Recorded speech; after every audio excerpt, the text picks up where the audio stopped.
Live from the shop around the corner, it's Derailed Trains of Thought.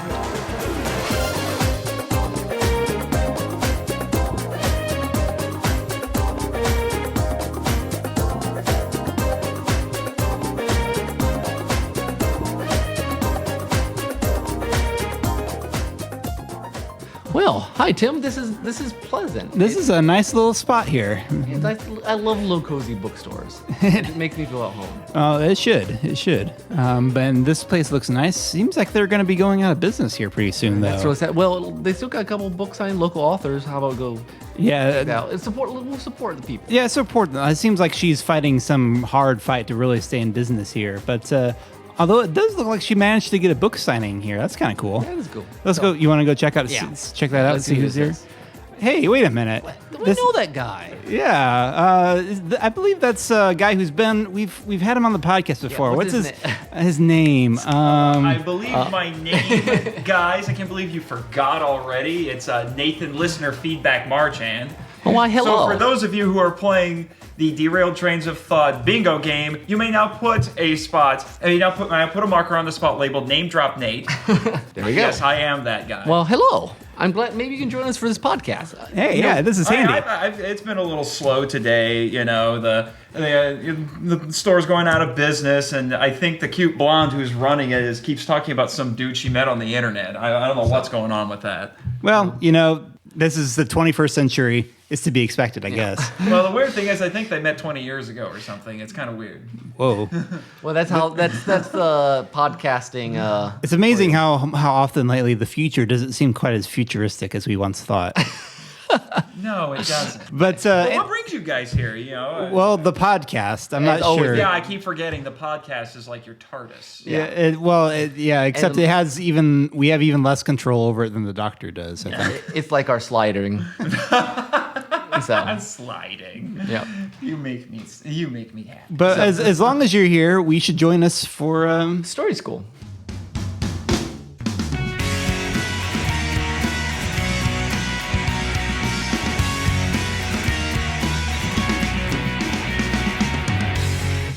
All right. Luckily, story school today, we had discussed. Well, we had some other options, but now that you're here, Nathan, we thought, well, maybe we'll talk about the writer or the creator as promoter. Oh, really? Yeah, because we thought, hey, you're pretty doing good this right now. Or at least you're you've done a lot of yes, selling of your own yes. books. Yeah, I occasionally hawk your stuff too, which is beneficial for me. So, well, I rag on you guys for name dropping me on your podcast, but I name drop you just about everywhere I go. So I am known far and wide. You're welcome. As Nick. They shall know him as Nick. You can call me. What is it from my Python and the Holy Grail? My name is. Is it Tim? Yeah, it is. Yeah, you're trying to steal his thunder. No.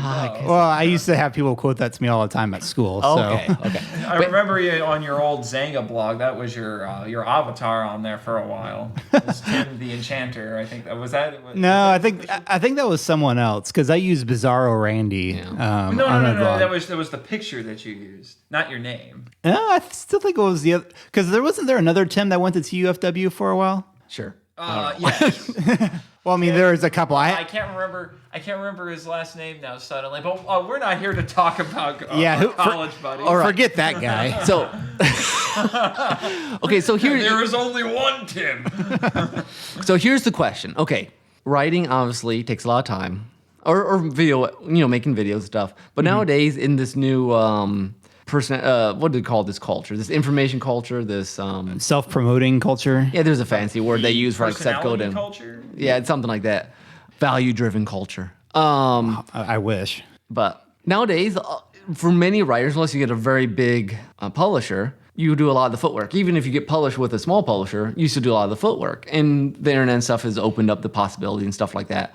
And self-publishing costs have gone way down, so it's easier for anyone to self-publish. It's easier for anyone to have an actual book of their work done. The question is, you still got to get people to read it. Or if you're a video producer, you got to get people to watch it. You get eyeballs on the product. So, Nathan, I'll ask you first, since you've probably done more of this than any of us. What sort of things have you realized you have to do to try to get your works out there to an audience?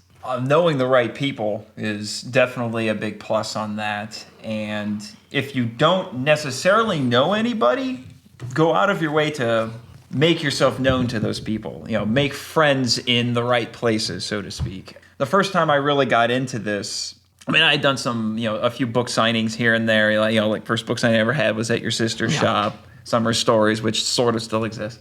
But at that point I only had one book. Then I got a couple of other ones, and then our mutual friend Eric Anderson introduced me to Gen Con and said that they had an Author's Avenue there. Mm-hmm.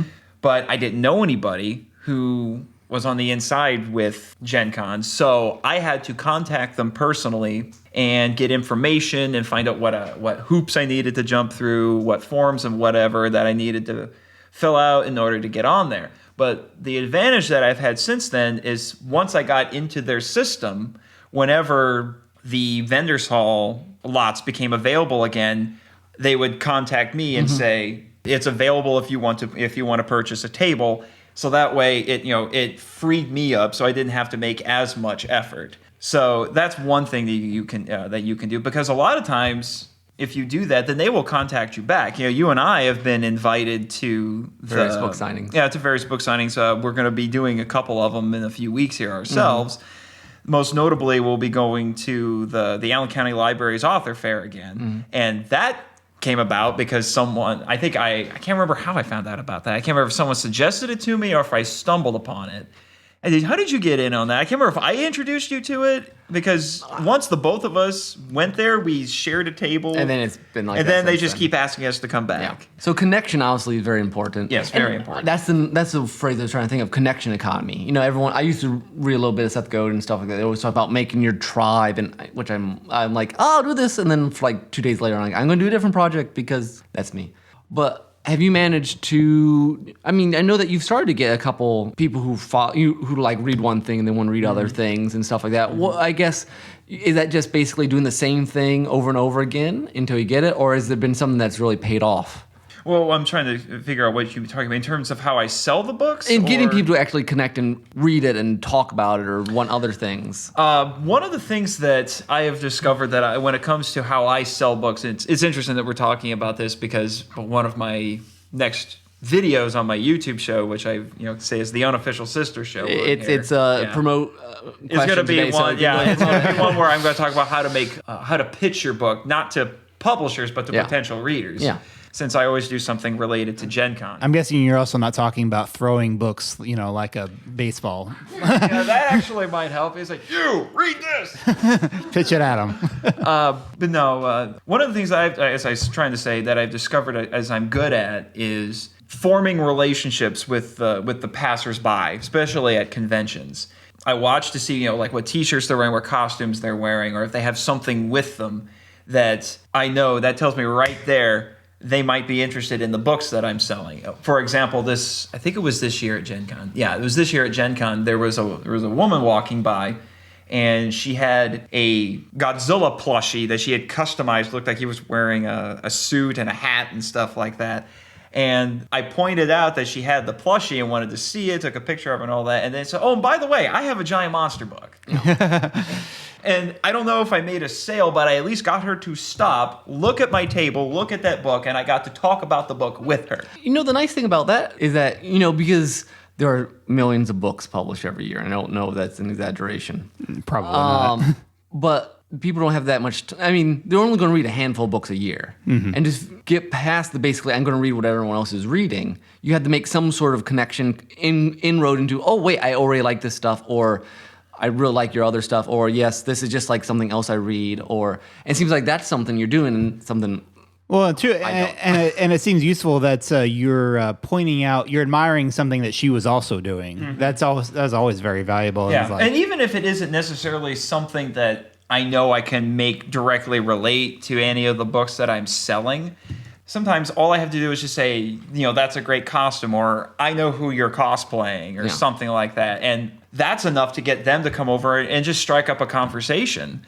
And we can talk a little bit about the costume. I'll ask some questions of how did you make that and things like that. And then they might look at what I'm doing and be a little bit curious and say, what are you doing here? And I say, well, I'm here selling my books, and I can kind of run through a little bit of what each one is, and and ask, is there anything here that looks interesting to you and things like that. So it doesn't necessarily have to be directly related to the product that you're selling, because if people get the idea that the only reason that you're talking to them is because you're trying to sell them something, they are going to be turned off by that. Well, my stuff's all in theory because I don't actually promote my stuff. But but you have actually been to some book signings. Well, not only that, but I know, like, when Zach and I would talk about it, the way you use social media is to have conversations and make relations with people, and then also say, hey, and I have this thing, like Nathan's doing in real life on conventions, and not just everyday spamming Twitter with buy my book. Which I see a lot of, actually. Not people do, but they always, at least I've always heard that, you make the relations with people, and you go to boards and you share stuff, and you live in this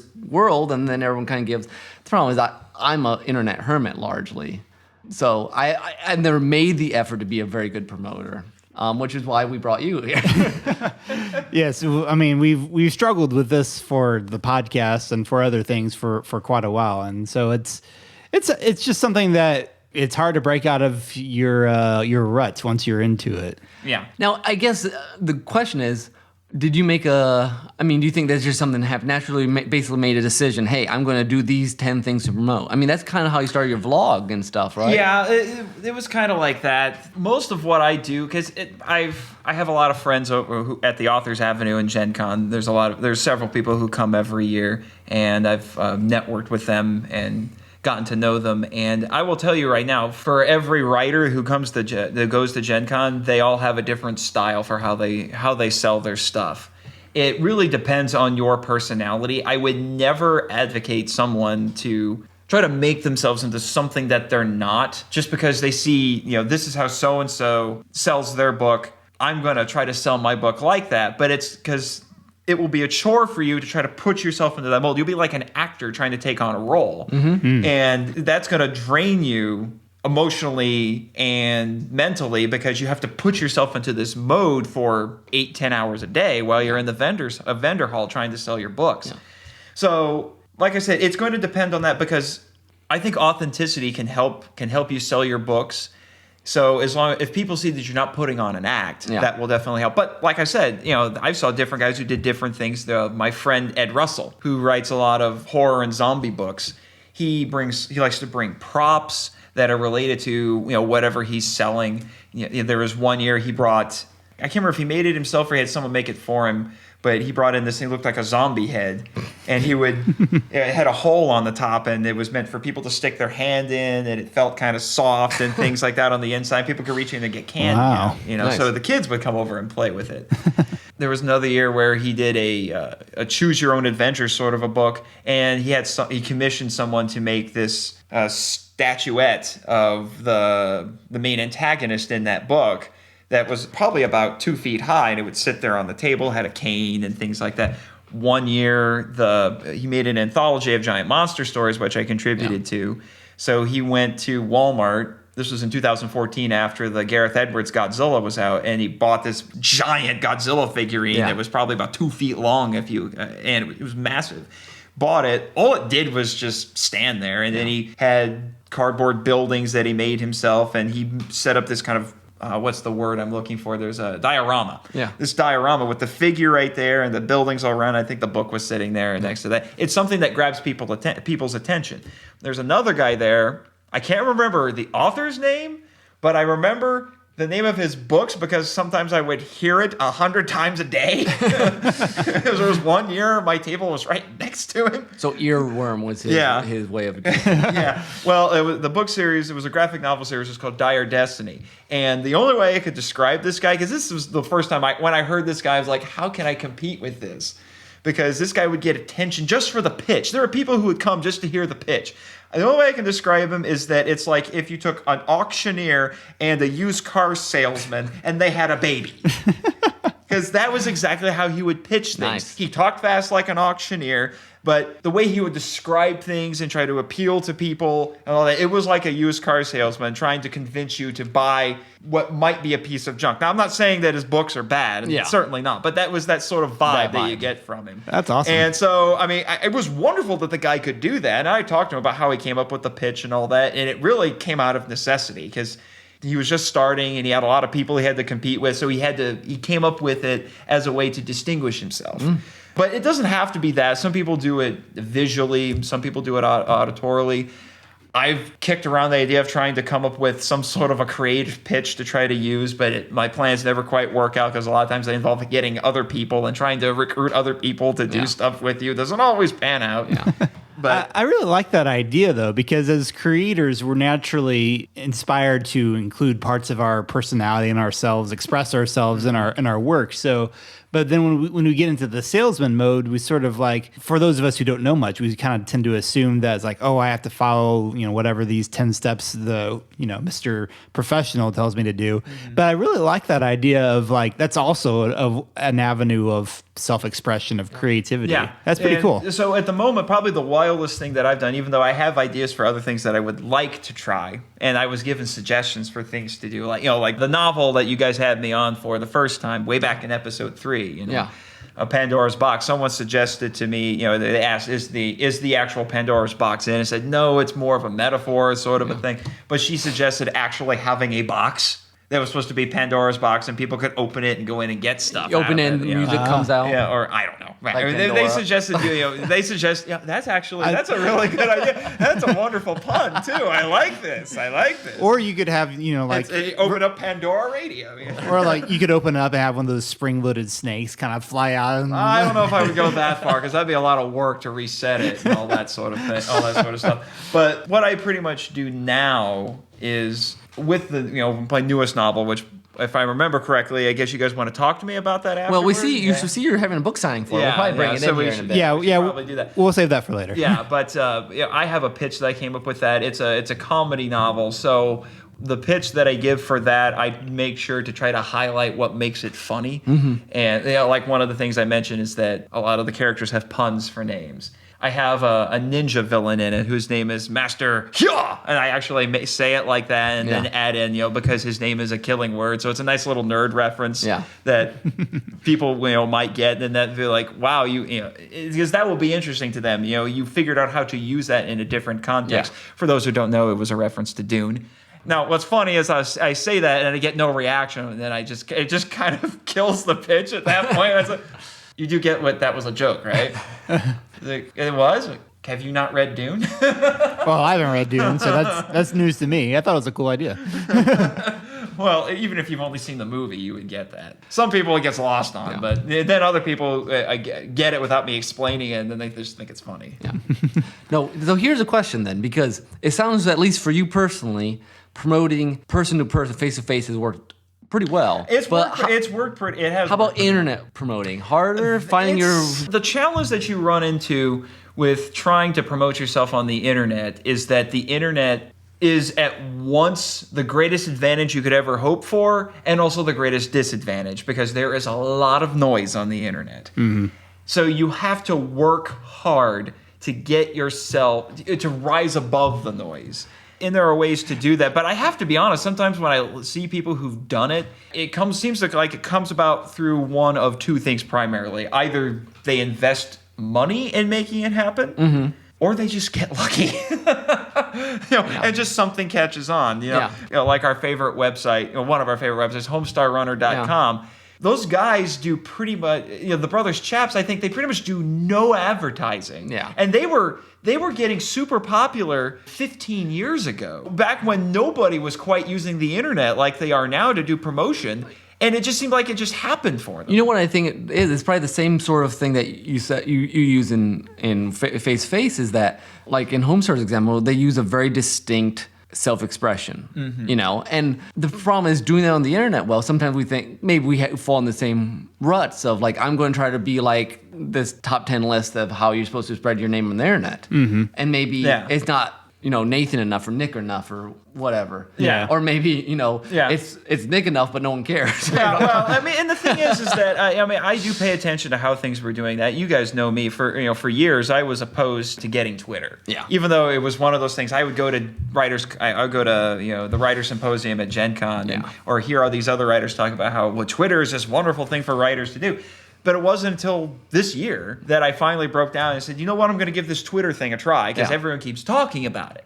And the weird thing is that it's been beneficial because before that, I had my website, which has a blog on it that I tried to be at least semi-consistent with. When before I wasn't, I would just post something on there when I wanted to, but now I actually try to be regular with it. And then I had a professional Facebook page that I would funnel everything I wrote onto there and try to get people to go to that. But I should try this Twitter thing. And it has been highly beneficial. I've been able to network with some other writers. Heck, I even pitched a book on Twitter. I managed to get a small publishing house that just stumbled upon me on Twitter, and I just looked at their page and saw what kind of stuff that they did, and all I did was ask them, hey, do you take unagented manuscripts? And they said, yes, we do. Do you have anything? Because they were being very conversational with me. And then in under 144 characters, I said, well, because I'm working on a book, but that's going to be sent to the publisher that published Pandora's Boxes. I think I'm still kind of contractually obligated with them. And I said, well, there's this novella that I worked on with this guy named Nick that I said that features a barbarian cooler than Conan. That's all I really said in this tweet. And they immediately said, we love it. Send it to us now. Here's our submission guidelines. It's like, did I really just do that? Then I seriously just did under 144 characters. So then I immediately called you up and said, hey, Nick, I'm lighting a fire under your butt because you need to finish editing that. Because I just found the publisher for it. That'd be cool. And thankfully, they were nice enough. I said, it's still being edited, so it's not quite finished. When it is edited, I will get a hold of you and send it to you. And they said, yeah, that's cool. So, that's probably the biggest success story, so to speak, for me personally to come from Twitter. One of these days, I'm just going to put it up somewhere. It should be mentioned like in the acknowledgments or something in the book. This was pitched on Twitter. Pitched on Twitter. I think another thing to break the mold of online marketing too. I think what you do in terms of person-to-person stuff, I think that can blend really well with an online presence. And I say that primarily not from what I've done, but for when I was involved in archery tag. Because the videos on our channel tend to have, thousands of views. The most of any video I ever put on there is over 800,000 views right now. So I'm really looking forward to passing 1 million. But that's partly because, it's made for a company that they're also going to conventions, obviously a very different type of convention, archery and hunting and that kind of stuff. And one of these days I'm going to try archery just because it sounds fun. And that video also has the owner of the company doing a bunch of trick shots. I was emulating Dude Perfect in that manner, with all the trick shots. But, again, it's a company, they had a support selling system. That was what they're all about. They're constantly sharing that around and stuff like that. So, I mean, I think there's something to, if obviously the meeting people in person, so like what you're doing, getting it out there. But I like the idea of when you have a dedicated fan base that will help do your promoting for you. I think that really helps too. That was because even before the internet, I'm sure Dr. Hensley went over this with you too, because we all went to, well, except for you traitor. We all went to the same school. No regrets. We all went to the same college. You only went there for 1 year. Sorry. It was the year that counted. Yeah, it was. But anyway, everything changed. And one of the things that the doc always talked about was that one of the things that sells books better than anything, put all the multi-million-dollar campaigns and stuff that you want to out there, but the best thing that sells, not just books, but anything, is word of mouth. Word of mouth. It is true. And that's why I say the internet is both an advantage and a disadvantage in that, because the internet makes it even more possible for word of mouth to put a product into the public eye. But again, like I said, there's so many people who are doing it that there's a lot of noise, and you got to rise above the noise. Mm-hmm. But there's plenty of examples where word of mouth made something huge. When we were going to school, the one that Doc always loved to reference when it came to that was the movie, My Big Fat Greek Wedding. It was a little film, limited release, but people kept talking about it so much that it slowly started picking up steam, and more theaters started showing it, so that, at least for a time, it kind of had a bit of a cult following. I don't know how many people care about it now, but it at the time when it mattered, it made a lot of money for a small independent. That's true, and that can happen for actually good books, and that can happen for some not so good books. Nathan's staring at me. We both know what book we're talking about. I became a troll magnet because I dared criticize one of those earlier this year. But before we get into 50 Shades of stuff, let's. I hate that woman. Let's wrap this up. There's a side question I thought about asking, but it may or may not be related. But okay, since we talk about self-publishing, I'll throw it out there. This is not exactly related to selling, but I saw someone say this. I don't remember if it was Twitter or Tumblr, but I thought it was interesting. I wanted to get you writers' perspective on it. The guy was basically saying that you shouldn't self-publish your first book, or maybe even your second or third, but you should get a couple of books under your belt. Feel free to submit it, get some rejection letters, whatever, in order to really hone down and get your perfect ideal book. I thought that's an interesting perspective. I mean, practice makes perfect and all that, but at the same time, not everyone has time to write that many words. On one hand, if everyone did something like that, it would keep a lot of just junk books out there from because the problem with self-publishing. The upside is that anyone can publish a book, and the downside is anyone can publish a book.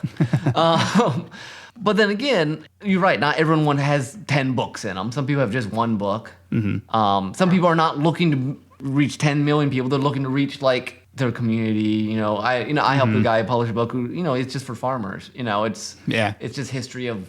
And he's probably not going to go sell that to everyone. No, man, that guy pushes books like crazy. He has sold hundreds of that thing. Oh, really? The man he'll do cold call. He used to be a Swan salesman. Swan Ice Queen. Okay. Oh, I remember those guys. First off, he knows everyone in the area, and he can sell books. Wow, that's impressive. I mean, he'll say it's hard. He puts a lot of work into it, and he goes to other conventions. Like he helps restore old toys, and so there's a lot of this kind of old farmers at these things. Okay. So he runs these circles. By old toys, you mean actual toys or farmers' toys? I think just old antique toys. Wow. Okay. But anyways, I'm of both opinions on that. I mean, I see what he means because you go a couple books that people say, oh look, you really can write, and then you go and do your own thing. But again, there's some books out there that aren't ever going to be published by a real publisher. Not real sounds bad. By a publisher who's looking to make. By a traditional publisher. Oh, by someone who's looking for this is going to appeal to a large audience. Yeah. This is mass marketable. Or this is something that we want to represent our company. Yeah, exactly. Yeah. So it's depends what you're going for. But I mean, at least the idea of that the first thing you write is instantly awesome is not necessarily true. Yeah. And I say that I've participated in some of our self-publishing things too. I publish a lot of stuff. And we know things like the Story Project, you're never going to sell someone on that. Exactly. Yeah. I mean, a publisher anyway. Yeah, probably not. Although I don't know what exactly to think of that statement. It seems to be predicated, if I understand how he said it correctly, that it would be better for someone to go the traditional route for one or two books before trying self-publishing. Is that what he was getting at? Something like that. Because I know enough stories from famous, traditionally published authors who admit that they had to write so many books. Like Brandon Sanderson in his podcast said that he wrote 9 books before he got to the 10th one and someone wanted to publish it. Wow. Maybe. But so I look at that and I think, does it really matter if you write 3 books and then you write a 4th one and the 4th one is the one that someone picks up? As opposed to, you've gotten 2 books published and they both sold, 200,000 copies. Now you can go self-publish. Yeah.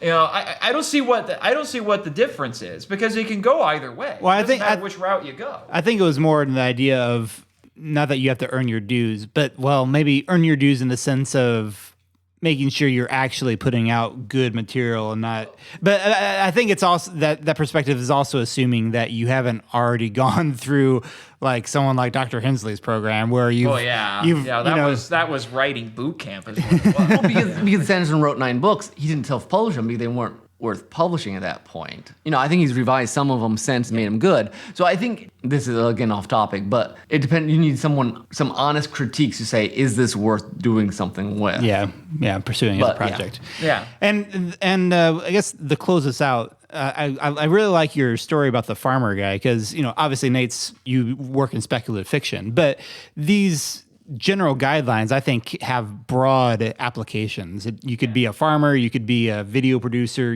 whatever you create, there are ways that you can promote yourself. Mm-hmm. Yeah. Well, and just to kind of leave it off. Find your audience. Yeah. Well, and then just to kind of leave it off, in several of the seminars that I've taken, they said that if you want to do self-publishing, there are 3 things. Doesn't matter how good your marketing is necessarily, but they said there are 3 things that you have to have if you want to be successful. And that those top 3 things are good material, so make sure it's edited and things like that. Make your manuscript as professional as possible. A good cover, especially online. Yeah. And weirdly enough, reviews. Yeah. So that's actually become one of my big mantras, because I know I've got the first 2 covered. At least I like to think I do. Yeah. So what I do now is, as often as I can, I tell somebody, if you buy one of my books, go on Amazon, leave a review. Well, here's the thing. There's so many books. People read what other people read. Yeah, that's true. There's only a few reviews, then it's like, oh, no one's reading this. Which again goes back to the whole word of mouth thing. Yeah. So what it is that, the cover is kind of the gateway. Someone sees your cover art and that brings them in. Then they read the book and it's actually good. So that makes them want to stay. And then they go tell everybody else, hey, come here. It's kind of like, with a restaurant, if you have a nice sign that might catch people's eye, but it's the food that makes people like you. And then that's when they all start telling their friends, you need to come eat at this restaurant. Yeah, that makes sense. Their escargots you die for. 3-prong approach. And so that's pretty good. That's a pretty good wrap up for Story School. So we'll go to soundtrack.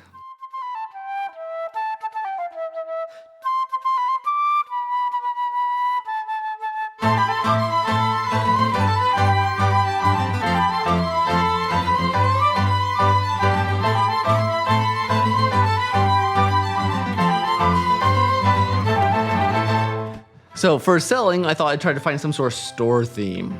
And there's not a lot on Overseas Remix, at least I found it on my brief, whatever. But there's this album called Bound Together. I think I might have picked a song from there once before. It's not on Overclocked Remix, but it's a Earthbound Remix album. And on there is the drugstore theme. The song is called The Drugstore Sells Sparks. I was really hoping it was going to be drugstores are like that. That'd been awesome. And this is remixed by Elshawn, which is most famous for us for Terra in Black. All right. Enjoy.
hopefully you enjoyed that fun drugstore song. Cool stuff. I feel I should name drop our other regular listener, Greg, because he's a huge Earthbound fan. That's and I'm true. sure did I say Earthbound? Earthbound fan. And I'm Final sure he enjoyed it. Earthbound But, fantasy.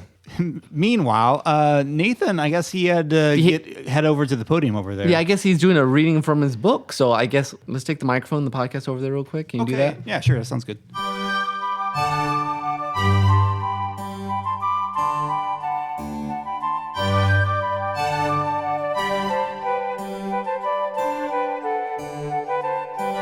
As he was finishing up, the porta potty suddenly started spinning slowly.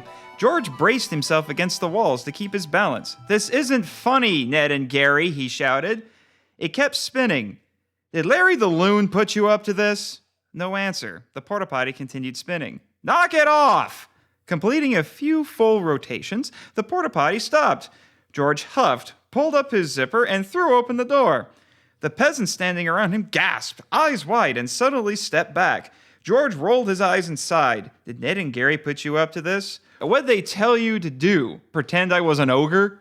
The peasants were silent except for a few shrieks from frightened children and some exclamations of "Stay back!" George wasn't amused. "Knock it off." He walked toward them. They all lurched back. "He's one of the Shadows of Awesome and disguised," cried a woman. "An agent of Marcus the Morally Dubious," exclaimed a man. "Who else dresses so gaudy and hides in a filth house?" "What?" injected George.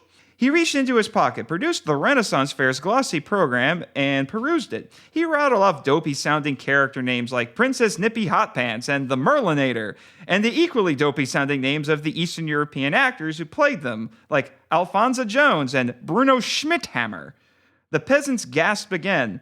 "He reads incantations from a tiny spellbook," shouted a man. "He is a sorcerer." "No, I'm not," insisted George. "And there's nothing in here about Shadows of Awesome or a character named Marcus the Morally Dubious. Are you all making this up as you go?" A skinny little man ran toward the village shouting, "Run for your lives! Lock your doors! Hide your women!" "For once, Mikey speaks wisdom! Go!" cried a girl. With that, all the peasants ran from George as if he was a dragon. "Wait!" called George as he ran after them, waving his program. It was no use. Within seconds, the peasants retreated into every open door in the village and slammed them shut. Even the dragon's keep was inaccessible. George threw his arms up in agitation. "Ned!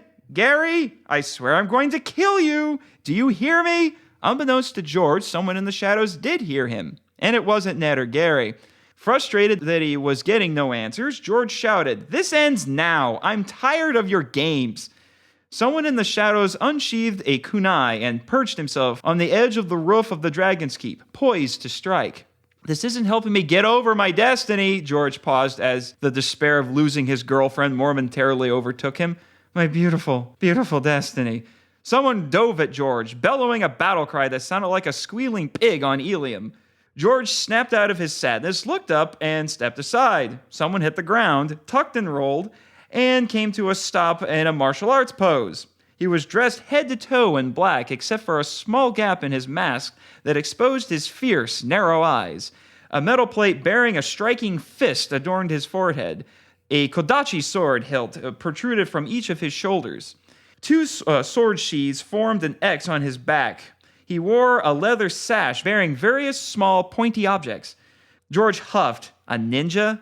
This is a Renaissance fair, not a comic book convention, you stupid nerd." "You dare frighten these villagers without authorization?" The ninja shot back in a gruff Japanese-sounding accent. He switched between several different stances. "This village is under the jurisdiction of the Shadows of Awesome by order of Marcus. Only we may terrorize it. Begone, warlock." George was pulling his hair out. "I'm not a warlock. I'm an accountant." Still switching between poses, the ninja retorted, "A new class of sorcerer, are you?" George grated a curse through clenched teeth. "For the last time, I'm not a sorcerer.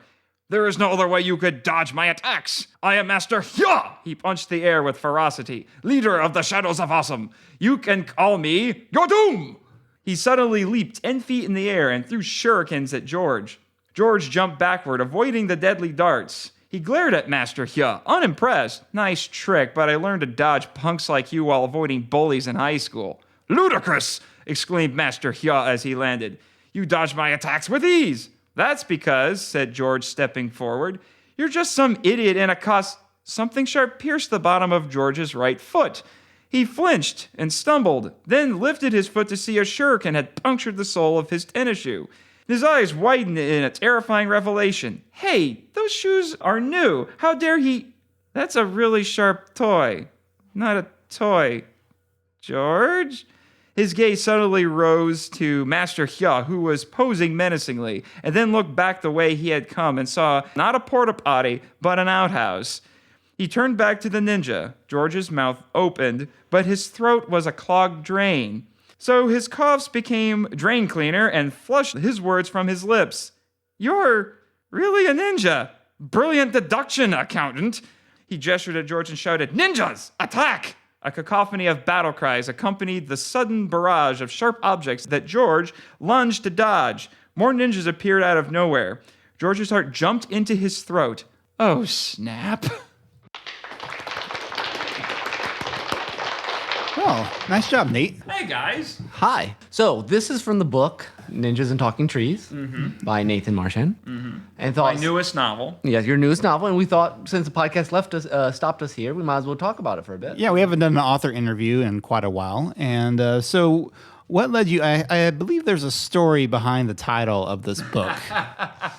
Actually, yes, it has to do with another former guest that you've had on the show, Dr. Pam Jordan, now Dr. Pam Jordan Long, though at the time she wasn't married yet. My final semester at Taylor University, I was taking one of her literature classes. She offered one on C.S. Lewis and George MacDonald, because George MacDonald was barely a contemporary of Lewis, but we're talking, George MacDonald died when Lewis was about 10, But Lewis said that he read a lot of MacDonald when he was growing up, and he said that there isn't a book that he's written where he doesn't make at least some sort of indirect allusion to something that George MacDonald has written. So we were reading books by the both of them. One of them was a book called Fantastes by George MacDonald. It was a fantasy book. And we spent 2 or 3 class periods discussing that particular novel. On the first day, I got to the classroom a little bit early, ran into one of my classmates, and he said he'd already finished the book and mentioned that the middle portion of the novel was a little bit slow. And I should clarify, I forgot to mention this, there are talking trees in this book, in a chapter, I think. But anyway, so my classmate said the book was a little bit slow in the middle, and joked with me that it would have been more exciting if there were ninjas in it. And so that's kind of funny. What wouldn't be better with ninjas? Oh, yeah, what wouldn't be? Ninjas make everything better. You just add ninjas to anything; it's instant awesome. But so I thought it was going to end there. We got into the class where we're discussing the book. He brings the same thing up, makes the same joke in class. It became the running gag for the rest of the semester in the class. When we're talking about all the rest of the books that we're getting to, we kept saying that, oh, this doesn't have ninjas in it, nor does it have talking trees. And then we decided as a class that all good stories must have ninjas and talking trees in them. It was so prolific that Dr. Jordan, who is normally a very dignified, a very serious literature professor, she was enjoying it so much that she put ninjas and talking trees on the final exam. Nice. As an item of identification. And then the funny thing was, when I talked with her afterward, when she was grading all these things, she said I was the only one who at least tried to have fun trying to identify that, and everyone else was trying to be serious. Like, you've got to be kidding me, right? That's crazy. So, and then I told her that at some point in my writing career, I was going, because I couldn't find a book or a story that had ninjas and talking trees in it.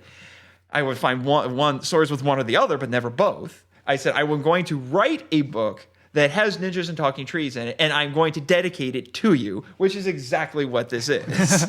Nice. Now, here's a question, because you've been on here before for books. One for Pandora's Box, which is a military science fiction, and one's for Destroyer, which is a big monster story. I read an excerpt from it. Well, okay. Well, we've mentioned it on here before. And then this is Ninjas Talking Trees, which is a humorous, almost spoof fantasy. Yeah, almost spoof. So here's my question. What is different about writing this versus the other two? I mean, does your mind have to completely switch? A whole heck of a lot more jokes. For one thing. I mean, there's a little bit of humor in both of those previous books. But it's kind of those things where you throw them in there to kind of offset how serious everything is. But is it- Although with Destroyer, there's a little bit of kind of inherent cheese That's true. in Yeah. Destroyer, which Pandora's box is kind of the opposite of what I would call it was completely opposite. not a laugh riot. So, exactly. yeah, so I guess my question is it harder to write in the humor than the serious, or are they just different sides of your brain? It really is kind of different sides of your brain, but sometimes it depends on the day. You know, there's that old adage, you know, death is easy, comedy is hard. I can tell you there were days when I was trying to write this where it was hard, but the way I went about writing it is I would always come up with it. I like to say that this book is, and the rest of the series, because this is actually book one of a series, and I want to do 4 more, is I have ideas or concepts, I guess you could say, that would be like the basic plots of 4 more books. Mostly because there were a lot of gags that came to my mind that I didn't quite fit into this. Yeah. And that I want to actually be able to use. So anyway, I kind of say this is kind of the repository for my quirky sense of humor. So there were always, you know, I would come up with some sort of, I would think or say something that would sound rather absurdist, and I thought it was really funny, and then there would be other people who would think it was funny, and said I need to use that in a story someplace. So as I was writing it, there were certain comedic beats that I already had in my mind, but when you're writing comedy, you can't just have a joke unless you're trying to do something where you have this long build up to a big punchline. Yeah. But generally, when you're writing comedy, you have to have jokes pretty often. I think I took a screenwriting seminar once where he said if you're writing a script for a sitcom episode, you practically have to time it. You have to have a joke, I think, like every 6 to 10 seconds or something like that. You have to have them coming. Yeah. So even though I would have certain beats in my head, because I knew the characters well enough, because a lot of the humor is very character driven, I would kind of improv it as I would go, you know. So I'd be like, here's these certain beats that I want to hit, but I need to have jokes in between. And then I would just kind of let the characters carry me along, and they would, almost like that, you know, like when you're writing, characters kind of take on a life of their own anyway. So when you're writing a comedy, they suddenly say or do something that just feels natural to what the characters are doing. And then I just left it in there and just waited to see if anyone else thought it was funny, you know. It was funny to me. Sure. You know. Now, you described it earlier as almost spoof, or maybe that was Nick describing it. I don't Yeah, know. he did that. Okay, but you did sound like that was accurate, right? It's somewhat accurate. The idea behind this is that it's not specifically, say, a Lord of the Rings parody or something like that. The premise behind this was that I wanted to take a lot of the tropes and conventions of fantasy stories and then either embrace them lovingly, but in a humorous fashion, or it completely subverts them and kind of deconstructs them a bit. Would it be fair to say it's sort of like a fantasy version of Galaxy Quest? In a way, you could say that. It's been a while since I've watched Galaxy Quest, which I'm slightly. I own that movie, but I haven't watched it. I haven't seen it for ages. I just remember it being like they love Star Trek, but it was making fun of a lot of the conventions. Yeah, I guess in some ways I kind of like to compare it to, say, a Mel Brooks film. Okay. But like the ones that are very specific, you know, like Robin Hood Men in Tights is specifically a spoof of Robin Hood, Prince of Thieves. I think it was called with Kevin Costner. Is it Kevin Costner? Yeah. Or Spaceballs, which is obviously Star Wars. Yeah. But more like the stuff that he did, like Blazing Saddles, which is just A genre. which is kind of parodying the Western genre. Yeah. Or I'm trying to think of another one that would be fitting. Young Frankenstein, Young maybe? Frankenstein, although that's sort of It's specific. very Frankenstein, yeah. It's Frankenstein, but it's also kind of spoofing the old Universal horror movies, Monster movies, monster movies, that sort of a thing. Yeah. Or this was not solely his project, but he back in the '60s he wrote for television, and one of the shows that he worked on was Get Smart, Oh, yeah. which is a spoof of the Spy genre. the super spy genre that was becoming super popular at the time. Now, the most obvious connection that people were probably making is to James Bond. Yeah. But There's other Get things. Smart is not specifically James Bond. It takes a lot of the ideas and concepts of a super spy story and implements them in humorous fashion. You do that the same way with the fantasy. Yeah. So like one of the first thoughts, because like I said, when I start off with my stories, and this is very character driven. A lot of my stuff tends to be character driven. So the way I would initially try to come up with what the jokes would be what is a funny character that I could have. And George is the straight man. Well, yeah, George is the straight man. He's an accountant, as he identifies in the excerpt that I guess you guys overheard. Yeah. The idea being that, you know, he's The straight man, he's the everyman. He's not into the nerdy stuff. He has his couple of Ned and Gary are his two super nerdy friends. You know, love playing D&D and things like that.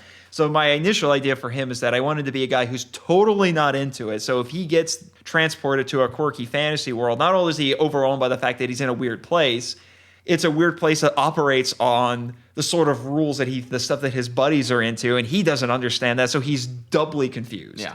But within the fantasy realm, what I did is I modeled a lot of the characters after the sorts of archetypes that you would see in fantasy stories. So initially, when I was coming up with concepts for what the subsequent books were going to be, is that initially it was just focusing on what is a villain archetype you see in a fantasy story, and can I use that as kind of my starting point and then build off of them. So one of the first archetypes that came to my mind is the tyrant, the corrupt king. He usurps the righteous king. And, that sort of thing. Mm-hmm.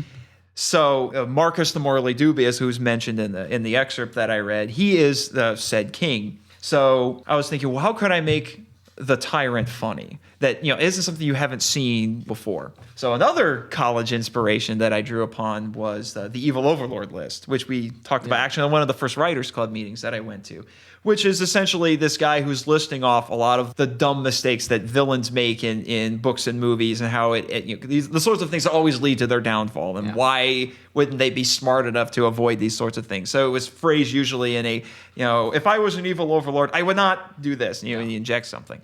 So I thought, what if I had a character who's kind of your, Alexander the Great sort of a guy, conquers the known realm when he's, 18 years old, really young. And he does it because he has something that's akin to the Evil Overlord list that tells him all of the dumb mistakes that villains make, well, the evil overlords make, so that allows him to take over, and not only take over, but he does it swiftly, and every hero who comes after him, he just instantly kills because he doesn't play the game. He doesn't play by the dumb rules. He doesn't monologue. He doesn't monologue. He doesn't do any of that stuff. He's just like, I'm done.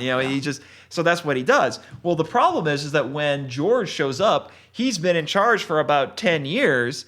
And even though, he rules all he surveys, master of his domain, he's bored out of his skull because he has no worthy adversary. So he's got everything, but he's not happy because he's not having fun anymore. Yeah. So that was the basic gist. That concept was the defining characteristic of that character, of Marcus, and then I just kind of built everything about his character around that, and then thought, what kind of characters can I surround him with that he could play off of that would be funny, and just kind of, went from there. I have to say, my favorite, I've only read the first few chapters. I'm about chapter 10 right now. Mm-hmm. And you've got quite a colorful cast of characters. My favorite is one that we saw in that scene that you read. That's Master Hya. Master Hya! Because his name is a killing word. But I just love the chapter. The last one I read is where they were at the ninja school, and there's let me explain. There's ninja-ing going on. Yeah, well, let me explain the context a little bit. Master Hya, as in the excerpt, is the leader of a troop of ninjas. They're called the Shadows of Awesome. They are pretty much, especially Master Hya is, at the time when I was initially conceptualizing this, there's a lot of internet memes and jokes about ninjas. Not quite as many now, which makes me feel like I kind of missed an opportunity a little bit, waiting as long as I did to get this thing in print. But they are kind of the embodiment of all of those, jokes that people make about about ninjas. They are not realistic ninjas at all. They are pop culture ninjas, very much so. And they do all kinds of things. Yeah, there is a point where, because not only is he the leader of that troop, he's one point in this trinity of villains who all work for Marcus that are called the Trio of Terror. And the other two members of the trio are meeting with him, and they're going into the training area where all the ninjas are. Interestingly, I saw a Bond film, one of the old Bond films recently, that actually had a scene quite similar to this, and it made me laugh a little bit. But where they're walking through, they're trying to have this meeting with him. It's these things, it's moving the plot along, and I just randomly mentioned all these crazy things that are just happening in the background with all these insane ninja things going on. I can't even remember all the specifics, to be honest. Insane smoke jumps bombs and smoke bombs. bombs and people would be getting thrown through walls. yeah, people and everyone just reacts to it casually. Actually, it kind of reminds me of in some of the Pink Panther movies. There's a recurring gag where Inspector Clouseau had this guy that would randomly, I don't know if it was his sidekick or what, it would randomly attack him, and he wanted him to do it, so he was always prepared for it. But like it'd be like sitting at a restaurant, and then suddenly some guy would come in with like a machete or something, and he'd like have to flip him over, and it basically turned the whole restaurant into chaos. I need to watch the original Pink Panther movies. I've only seen the remake and the sequel. Actually, the very first Pink Panther movie is surprisingly dull. Like there's some real the comedic stuff is really funny. The stuff with David Niven, they try to do a big romance. I think they try to emulate Bond maybe, but it's just dull. But when they start the later movies, when they start focusing exclusively on Clouseau, it's when it really shines. Yeah, but anyway, there are a lot of very fun characters in this book. Yeah, your favorite is Marshall. Marshall. Rereading it again, I'm like, yeah, Marshall's awesome. Well, and the weird thing is I don't that think I've because I gotten to was Marshall yet. giving you maybe I think You've you've probably probably seen seen him, him. but he hasn't become a main character yet. He hasn't Okay. become a main character yet. Okay. But it was interesting because I was feeding you the chapters as I was finishing them, and then you left a comment in one of them that actually ended up making me actually reconsider how I was setting Marshall up, and I'm glad that you did because I think I made him a much funnier character because of that, and it's a character I can use much better in subsequent books. The idea behind Marshall, after your suggestion, which kind of, like I said, just kind of came by accident, because initially I was just focusing on the idea that he's kind of going to be like George's fanboy. Yeah. Because George finds out that he's the chosen one, the yeah. hero of legend, because every fantasy story has a chosen one. Yeah, exactly. So I have to play with the chosen one, the chosen one trope. So he finds out that George is supposed to be the chosen one. George is all like, I don't want to be the chosen one. Yeah. And so he's just like, oh, I love you because you're the chosen one. The hero of legend. He just, initially his defining characteristic was going to be he was just the crazy fanboy. Yeah. Well, you interpreted a scene with Marshall differently than I had initially intended it to be taken, where he's getting defeated by one of the trio of terror whose quirk is that she cannot be defeated in battle so long as she remains a virgin, which is what, don't worry, it doesn't get dirty or anything, but it's just, this funny idea that, anyway, I'll explain it later maybe. But anyway, so he gets defeated by her, just soundly, and you thought the reason he got beat is because he's like Inspector Gadget. He thinks he's the coolest guy in the room. But he's completely incompetent, just doesn't realize he is. And then when you mentioned that to me, I thought, that's genius. I can use that. So that became his defining characteristic. And he's the walking, fanboy stuff was secondary. Yeah. And he's a walking cliche machine. Yeah, pretty much. The idea is that he is the embodiment of every fantasy hero you can think of. Like, if George wasn't around being the hero of legend, Marshall would at least be trying. Yeah. He's super good. He spits out the cliches. So it's kind of like Inspirational quotes. Inspirational, like the Sphinx from Mystery Men. That was one thing that came to my mind when I was writing him. And It's like so a cat he's poster, always positive. He's always he'll give little motivational speeches and all of that sort of a thing. He's fun. Except, like I said, he's completely incompetent. So like picture like Link from Zelda or Legolas from Lord of the Rings, But incompetent. or but completely inept. But he doesn't know he's inept. Yeah. He's like, beautiful. Yeah, he's Nick's favorite character. so there's a lot of fun characters like that in the book. So where can we find this besides the corner around the corner? The shop around the corner. The shop around the corner. It is available on Amazon. You can find it just by searching Ninjas and Talking Trees. The name of the series is going to be The Misadventures of George Francis. And I found that it's also, weirdly enough, it's also on BarnesandNoble.com. I don't know how it got there. CreateSpace has connections, apparently. Yeah. Okay. So it's on there, and I will be hopefully getting an ebook version of it completed at some point. And if you purchase it, leave a review. Yes. Always leave reviews. The more you know, the more you know. Do do do do. Anyways, a different style for Nathan, but I think it's enjoyable. And Check it out. Very quirky. I can't stay in the depressing world of Pandora's Box too much, unless I want to start taking Prozac. You have to come up for air. Yeah. Cool. All right. Well, the store's about ready to close here. Oh, okay. Well, Nathan, thanks for taking time. I'm sorry you didn't really, we kind of distracted you from signing books here for a while. Yeah, you'd be surprised how often that happens. But we're glad you could be here, and I'm glad we could be here. Yes. Because that's what happens with the podcast. Let's do some contact info before our last soundtrack. All right. If you want to listen to more of our podcasts, you can always find us at derailedtrainsofthought.blogspot.com. And you can subscribe to us on iTunes or Stitcher, and please join us for the weekly hijack if you like Doctor Who or Lost or Once Upon a Time. Yeah. Or if you don't like them. I mean, you can hear us either say good or bad things about them, depending on the episode. Usually good things, although Once Upon a Time is It's a kind little of ups. There's ups and downs. Yeah. Yes. That's probably the most entertaining of the weekly hijacks. I just like hearing your brother rage.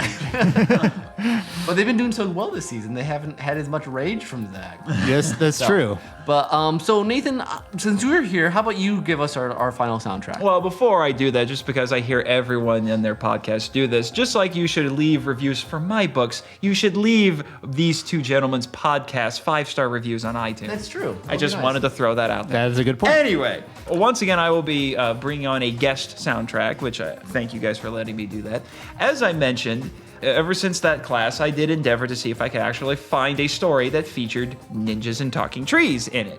And I never really found one. The closest I've gotten, other than some random anime which title I can't remember right now, the closest I've ever gotten was the 2011 Mortal Kombat reboot on the PlayStation 3 and the Xbox 360, which most people refer to as Mortal Kombat 9, even though the 9 is not in the title. Except in that one, obviously, it's Mortal Kombat, so it has ninjas in it, and there are trees who have faces, but they do not talk, they eat people. Close enough. Yeah, okay. We'll take it. So it's ninjas and man-eating trees. So I figured that I should have a Mortal Kombat remix. Well, the trouble is that there are, strangely enough, sparse Mortal Kombat remixes on OC Remix, one of which I think you guys have already had on the podcast. Mm-hmm. But I managed to find out. Then I thought, well, how about I use that cheesy, song that they used in the old Mortal Kombat movie that people kind of think of as the Mortal Kombat movie theme song, even though it existed before that. Then I found out that at one point on OC Remix, there was a remix of that. But then they changed their rules and they said, well, since this technically isn't in any of the games, we're not gonna keep it. So, but then Nick told me that he found it on a website that's dedicated to the songs that got kicked off of OC Remix. Everything lives on the internet forever. So I believe it is called Complete Control. It is a remix of the original track, which was called Techno Syndrome, by a duo of techno artists who called themselves the Immortals on that original album. And just so I could strengthen the OC Remix connection, there is a quotation here from DJ Pretzel, who described the original track as, quote, read the character names in a deep tenor while not breaking out into laughter, then have a dude shout Mortal Kombat as if his spleen was being removed. That's DJ Pretzel. All right. Sounds fun. So, and this is remixed by Beat Drop, correct? Yes, So, if I remember correctly. so we should be out of here before they kick us out or the bulldozers knock down this place. What are the two? Hey guys, is that Tom Hanks? I can't be. I don't think so. No, you it looks more like Forrest Gump. Yeah. Oh, So- yeah, you're probably right. So, anyways, this has been Nick. And this is Tim. And Nate. Bye-bye. Adios.